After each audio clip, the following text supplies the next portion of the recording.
abantu bashatu abatwirwa mizaga abaturaba basize kuzora hombe rwa Edison Ngabirano w'imyaka 30 no gwa Bone Cyabasaso w'imyaka 64 kandi gwa John Kabaro w'imyaka 8 nubwo gutakabonekere.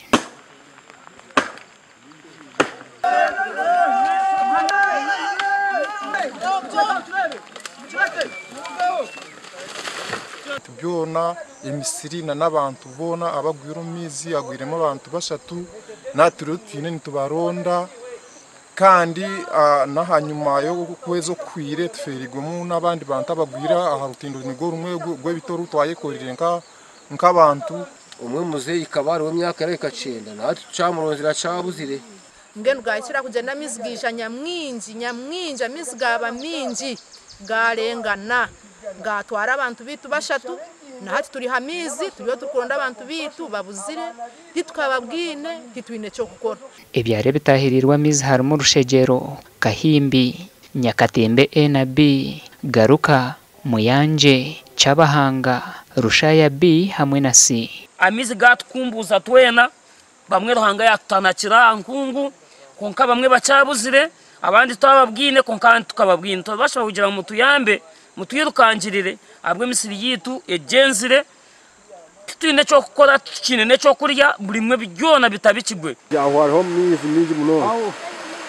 Ebindi bintu bisisirwa mizi harimo ntindo emisiri y'ebicoro n'ebihimba hamwe n'amatungo kandi abaturana bagira ngo bemerize mitima okwija kuterwa enjara kandi ngo nebendo buhwezi bwaho naho okorwa mbebembesi bahona rebo bitu katutera bururu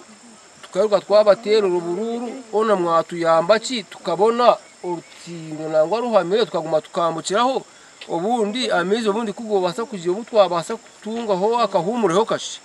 emisiri y'abantu bo enjaneza kubatera kubamaraho bamareho abafire bono kurugerera habebembezi amizi gabashangira mu Misiri iyo nebire rya hamyegego yo mugerogo. Edison Ngabirano munyarwanda nawe no wo mukagorogoro abo bakaba kuyamba umwami asa kugira ngo bakana bamanya koga kumuteka mu guha kumwihamu so kubahereza kandi kumwihamu nawe yahika yasigara mu mizi nubwo nawe twihiriye umuntu ofiri yahinjira akatahirira mugera so shaba batuzi bit kugira ngo nababa barahinga bumwe akatahirira hihi no mugera nabo bege empinga nunji eyo kusigaho fute zishemerire kugira ngo yaba ari kwinga asigaho fute zihikire. Mukuru w'entebe ya Katana hawa district ya Rukungiri Geoffrey Cyomukama yatugira ngo police riyo nekorengana n'abatura okushera mbere rwo mugurisi ogutakabonekere. Police reza kushumayo kwatakane n'abataka bagumuze mu baronde